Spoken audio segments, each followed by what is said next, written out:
Welcome to the concluding message on the life of Saint Vincent de Paul by Reverend Father Devsia Puduseri CM.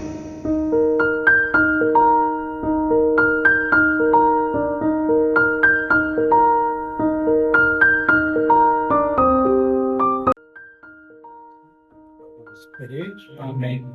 My dear Father, and my dear brothers, the celebration of the solemnity of St. Vincent de Paul is at hand. This month of September, from the very beginning of the Vincentian month, we were reflecting, listening, and meditating on the life and activities of St. Vincent de Paul, the Vincentian life under the charism of St. Vincent de Paul, and so on. In a special way, these last novena days, we reflected upon the life and activities of St. Vincent de Paul, the 5 Vincentian virtues, such as simplicity, humility, meekness, mortification, and zeal for souls. And in a special way, we meditated how St. Vincent de Paul lived the values of the gospel and the beatitudes in his life. All these are in order to enrich us, our Vincentian life, as well as our activities in the future. Today, I am going to speak to you on how St. Vincent could become the face of Jesus Christ. St. Vincent, the face of Jesus Christ.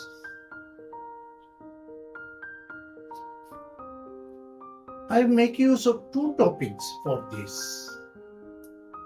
First, St. Vincent loved and lived the incarnation spirit. The spirit of incarnation was his way of life. It means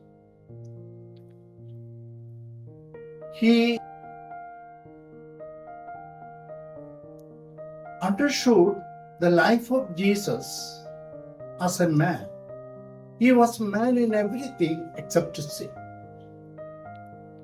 As we listen to the Gospel of St. John chapter 3 verse 16 and 17, God so loved the world that he sent his only Son, that the world may have life. He did not send his Son to condemn the world, but to save it. This fact of the Gospel made St. Vincent to reflect upon his charism to give life to the world.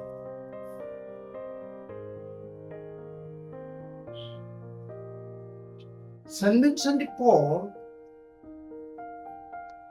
as he became priest in 1600, and after all his studies, he became a parish priest in an unknown parish, a small unknown parish in rural area, where he had the first encounter experience of Christ in the poor.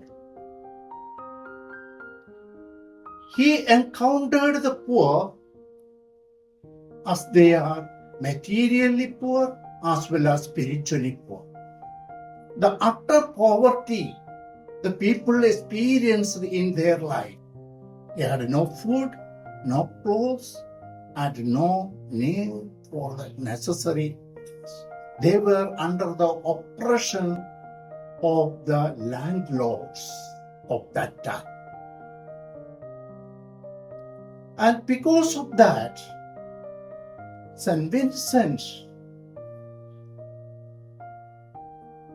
want to bring about a remedy for this. He recognized the face of Jesus Christ in the poor. He could see the suffering Christ in his poor people. And thirdly, he associated himself solidarity with the poor in every aspect of their life. We know when he was in Clichy, the people were dying because of the many poverty as well as sicknesses and plague of that time. No one was coming even to bury the dead. Once a woman died, St. Vincent and the sacristan alone carried the body and went to the cemetery, and he himself dug the pit, grave, and buried them. That is how he became one with the poor, solidarity with them. Also, we know how St. Vincent became one among the galley slaves. He was the chaplain of the galley slaves when he was in Paris. And once he went to visit them, in those days, the galley slaves were made used to row the big ships. No motor vehicles that time. They were rowing the ships. And when he went to the basement of the ship, he saw hundreds of slaves, galley slaves, were being chained under the ship basement in order to draw the ship. And a man was completely exhausted. And St. Vincent takes his place and draws the ship. This all makes us know how St. Vincent lived his life solidarity with the poor, the suffering, and the downtrodden people of his time. That is how he brought out the merciful and compassionate face of Jesus to the poor. He became a man of compassion, a man of mercy and care for the people. Let me say a small story to you all.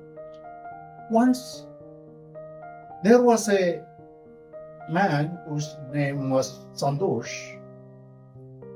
He was an orphan and brought up in an orphanage.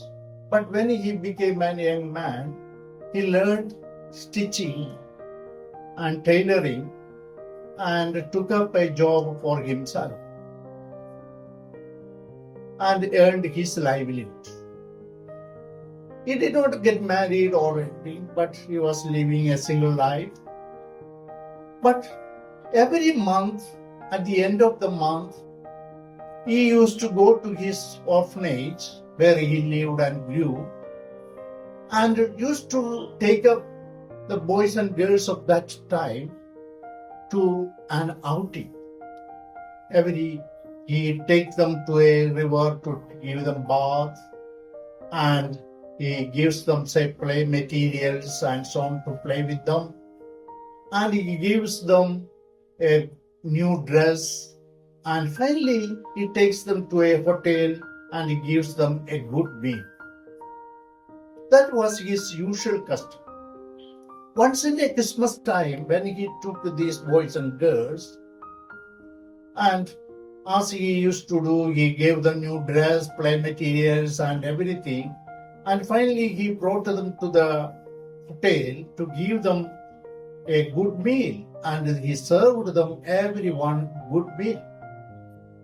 But everybody started eating, but one boy was not eating, but rather looking at him continuously. Then he came to the boy and asked, "My dear boy, what happened to you? Why everyone is eating so pleasantly and you are not eating?" But the boy told him, I have a question to you. Then he told, tell me what you want to know. He asked him, are you Jesus? That is the question. Yes. Because he saw the love, the care, the mercy, and the compassion of the man, made him think he may be the Christ whom his mother used to explain him as he was a young boy. That is what we see in St. Vincent.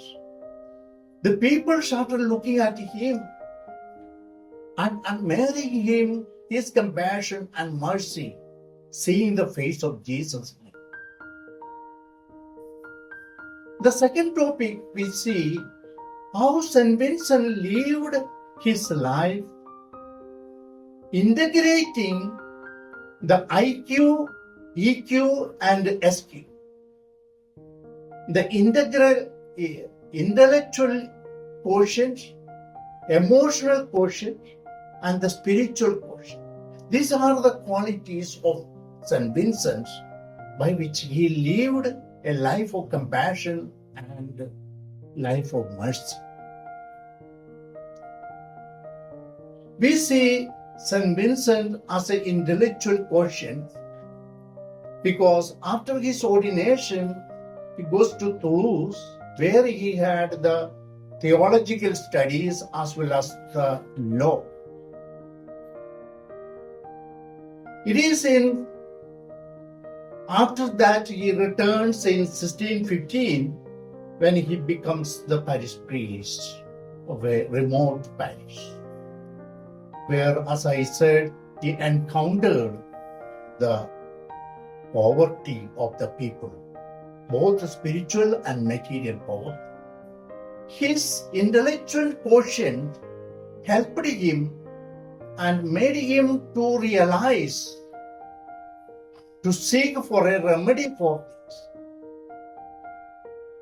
At Chatillon we see he came up with a remedy of helping the material poverty by establishing confraternities of charities and the ladies of charity, where they financed him to help the material poverty of the people. Again, when he was at Chatillon,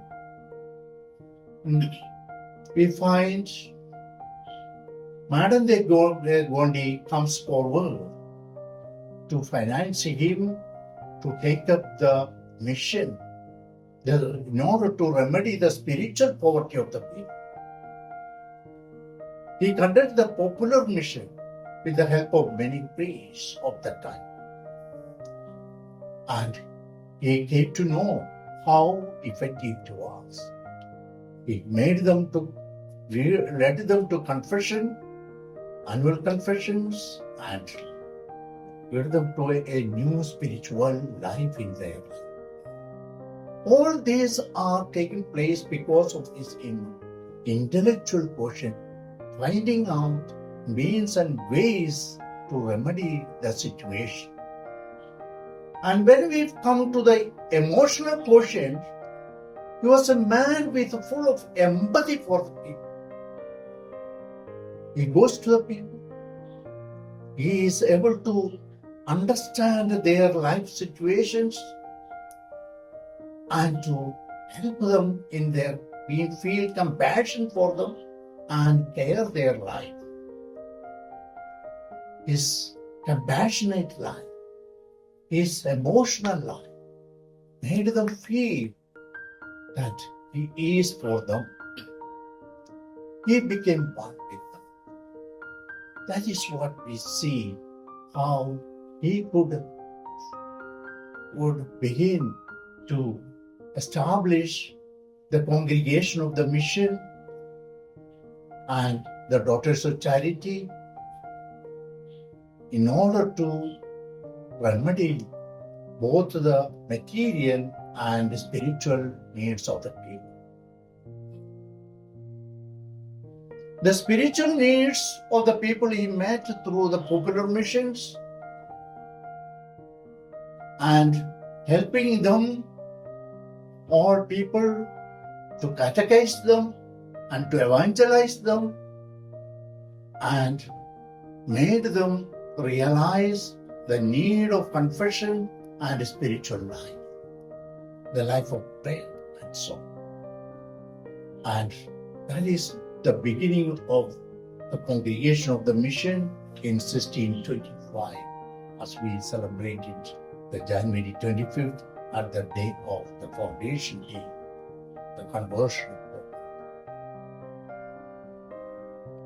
Also in 1633, he established the Daughters of Charity because he found the ladies of charity were not ready to serve the people, but they were giving him money and helping them financially. So he found out with the help of Louis de Merlac, the country girls, made them together, live together, and serve the people. And that is the beginning of the Daughters of Charity in the world. Today we know and we thank God. And we are at our best to thank God for the gift of St. Vincent de Paul, for the gift of Vincentian saints, for the gift of congregation of the mission, for the gift of the Daughters of Charity, and for the gift of many other congregations and societies in the name of St. Vincent. All these are the way God loved his people and saying, we are St. Vincent de Paul as a spiritual portion, man of spiritual portion. He was a man totally trusting God. He had a great trust in God's providence. He was a man who believed in the providence of God. And he could run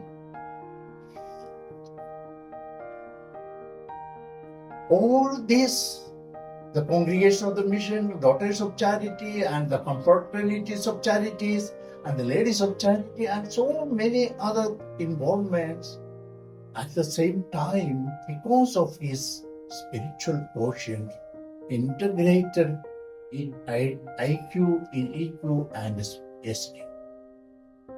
Because that made him to integrate everything for the glory of God. All that St. Vincent looked upon is only the glory of God at the service of the people. That is how St. Vincent could become a man of God, a man, as he said, as we listen the Gospel, St. Matthew chapter 20, verse 28. The Son of Man did not come to serve, to be served, but to serve, to give his life as a ransom for many. Yes, that was the life of St. Vincent. He did not want to be served, but he served the people. And he gave his life as a ransom for the salvation of the people, for the redemption of the people. Let us today feel the joy of being in the members of the congregation of the mission. Let us feel the joy of serving the poor and seeing the face of Jesus in them. God bless you. Thank you.